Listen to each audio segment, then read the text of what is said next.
Hello, my friends.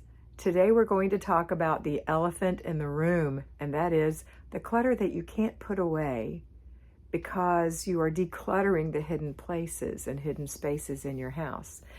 If you recall, that is the first thing I tell you to do when you start working in your zones, and that is to declutter the hidden spaces, the cabinets, the cupboards, the shelves, the bookshelves, under this and over that, those places that aren't seen when you walk into the room. And what you're seeing is the elephant in the room, which is all the clutter that's sitting around. And you're anxious to get that clutter stuffed away somewhere, which is how you create the clutter striations that you have, the clutter composts areas that you have in your home, where it's just sitting there and it's baking in the back room, in the office, in the guest room, in the craft room.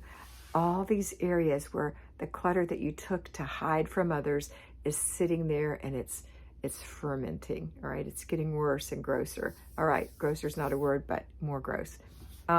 So what do you do with that?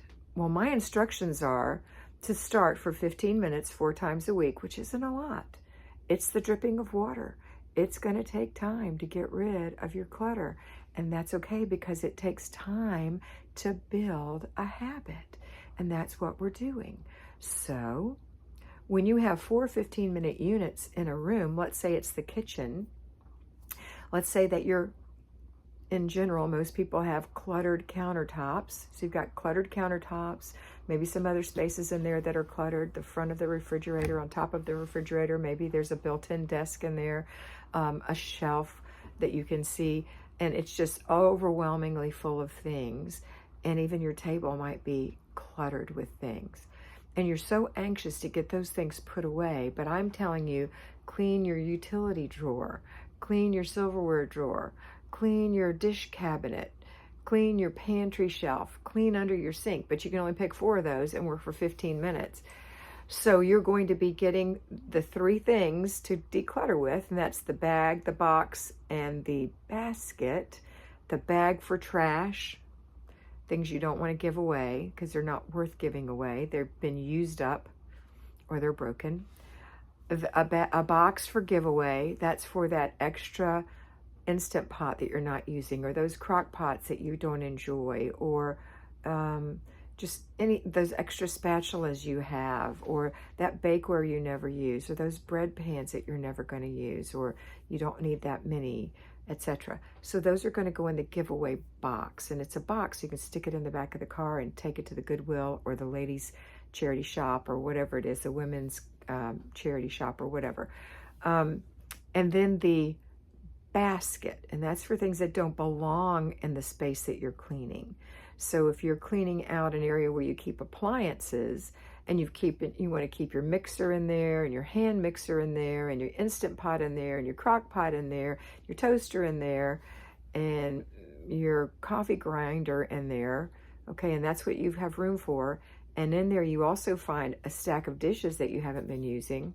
They go, and you want to keep them, it's something you use every Christmas or whatever, they go in the basket to be put in another area, because this is the area for your appliances. Okay, so they're going to go in the basket. Now, when you take that basket at the end of the 15 minutes in this example, and you've taken the stuff to the car to give away, you've taken the garbage in its bag, all sealed up so no one can see, to pull things out later into the garbage can. And now you've got your basket with some things in it, including this set of plates that you love and you use at Christmas time. And you go to the place where you want to store it, and you open it up, and it's jammed full of stuff that needs to be decluttered. What do you do with the basket or the things in the basket? You don't have a choice. You have to put them out in the room, in a corner somewhere, or on a table, or on a countertop, until you can get to the space that you need to declutter so you can store this thing. So it's going to be more cluttered than when you started if you're having to take something out. The idea is, and remember this always, that you do not want to live in a storage unit. And so you have to be really smart and really decisive and really exercise self-discipline on what you're truly going to keep, keeping only what you love, need, and use. And I'll just say as a caveat to that, what you have space for. If you have a tiny little kitchen with very little space and no other place in your home to store things, then you're going to have, and this is your home, not temporary, this is where you're living for the next few years, then you're going to have to get rid of some things. Or ask your sister if she has room in her storage area for you, or something like that. You don't want to rent a storage unit unless this is majorly temporary and you're building a home or you're doing something, in the next little bit and you need to store it there. I wouldn't recommend storing anything in storage for more than 1 year, because if it's stored for more than 1 year, that means you're not using it. You don't need it, and you don't really love it, or it wouldn't be there. Okay? If you really love something, like if that set of dishes is your china and you really love it, and that's all you have room for, then you will get rid of your day-to-day dishes and just use your china. I know that sounds scary, but goodness gracious, what's it for? To use. Okay? So, and I actually did that myself and really enjoyed it when I did. I really enjoyed that in my home. And I know if you have little children that you may have some temporary things that they need to be using, maybe some little plastic plates and cups and things, and that's fine. But for you and your husband, and as the children get older, maybe you want to start using your china, because you only have so much room. If you've got lots of room, you have room for your china and room for your everyday dishes, then keep them both. Okay? Okay. So the whole point of this conversation with you today is that there is going to continue to be clutter for a bit. But those clutter checks still need to happen three times a day. A clutter check isn't for clutter you haven't gone through yet. It's for that clutter that happens on a daily basis that you don't want to add to the strata. You don't want to add to the compost heap of clutter. So when you walk through a room and you see, okay, an empty eyeglass case for your son's eyeglasses. Son, put these in your room. At night, put your glasses in them. Put them right by your bed. Don't leave them in the living room. Pair of shoes and socks. Honey, come here and pick up your shoes and go put them in your closet, right under your dresses, yes, and your socks in the laundry. Thank you very much. Or a water glass, that will be you. Go put that in the dishwasher. So there's going to be clutter. Maybe you have a throw that you use on the couch that you keep in there, but it looks messy because it's kind of halfway hanging off the couch and on the floor. Fold it up, put it over the back of the couch or over the back of your chair, wherever you keep it. Make it look tidy. Even though there's clutter, you're going to still make it look as tidy as you can until you can get to that clutter. But resist the urge to stack your clutter in a hidden area that's only going to make it harder for you when you get to that area. Okay?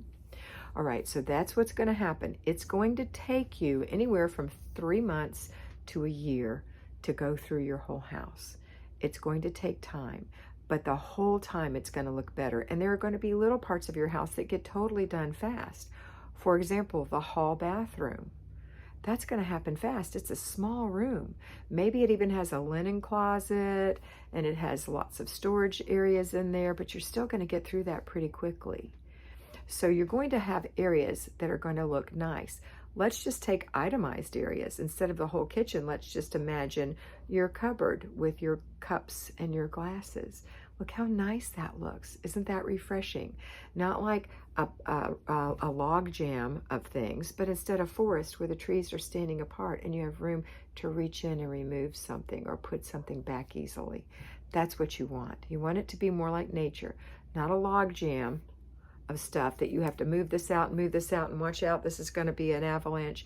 No, it's going to be something just like in a forest. You have room between the trees. You have room between your things. They're not jammed up next to each other. Plates, of course, are going to be stacked on each other, but you understand what I'm saying. Try not to shove so much in your closets that you can't get things out, okay? And as you're doing your weekly home blessing hour and you're doing your clutter checks, your house is slowly but surely going to start looking better. Your clothes are going to be taken better care of. You're going to have your laundry done regularly by following your zone. By following your your routines, and by working in your zones slowly but surely, you're going to spend an hour decluttering every week in a particular room, and you can get a lot done in those 4 15-minute units of time. Okay, so that's what's going to happen. Don't be disappointed and don't be so anxious to get it done quickly. We can have it done quickly. We can hire someone to do it quickly.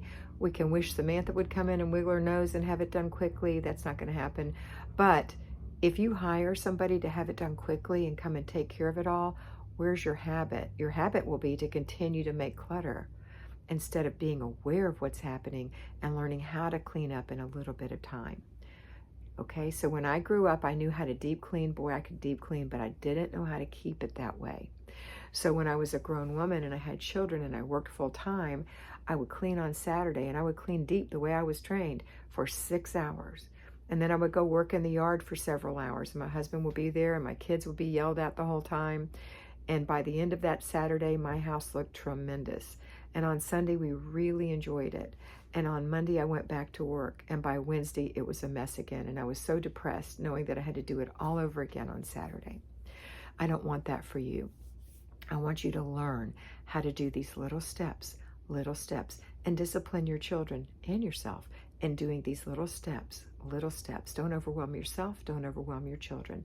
But these little steps will help you start eating that elephant one bite at a time. And before you know it, it'll be gone. All right, that's it for today. I hope you have a wonderful day. And I hope that you always remember to be beautiful because you are beautiful.